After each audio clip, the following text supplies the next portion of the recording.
Төтен шыққан вакытта ул беренче сизеп ала и кычкыра башлай. Нырлат авылында яшәүче Наил Латыпов күп балалы гаилә башлыгы. 170 квадрат метрда 17 кеше яшиләр.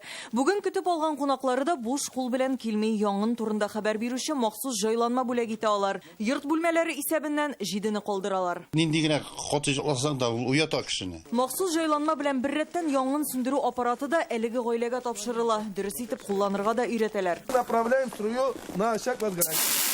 Янгын турында хәбәр бирүче җайланмаларны Татарстанда 2016 елдан бирле урнаштыралар. Бу эш президент Рөстәм Миңнеханов кушуы буенча алып барыла.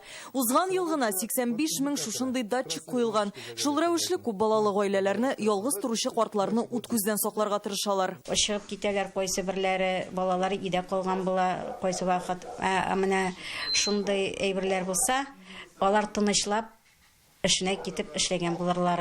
Республика бюджетыннан бу эшкә 42 миллион сум акча бүлеп бирелә. Нәтиҗәсе дә бар диләр. Шушы вакытка уже 100-дан артык кеше коткарылып калды. Аның 50-дан артыгы балалар. Безнең дәүләттә 200-дән артык датчик куелган хәзерге вакытта.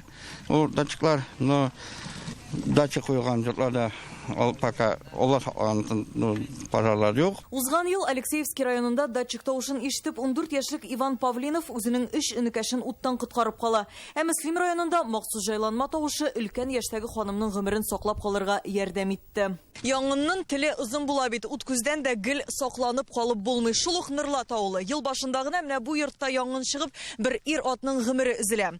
МЧС хезмәткәрләре әйтүенчә, бу йортта янгын турында хәбәр итүче махсус җайланма булмый һәм ир-ат ул җайланманы урнаштырудан да баш тарткан була. Мондый профилактика эшен МЧС хезмәткәрләре белән берлектә Бөтен Россия халык фронты яшьләре дәвам итәргә уйлый. Татарстанның һәрбер районын үз канатыбыз астына алабыз диләр. Безне икенче районнарда көтәләр.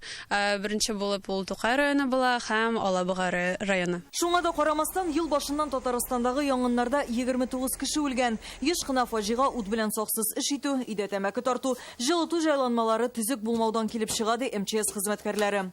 Янгын турында хәбәр бирүче датчиклар аяныч хәлләрне киметергә ярдәм итәр дип ышаналар.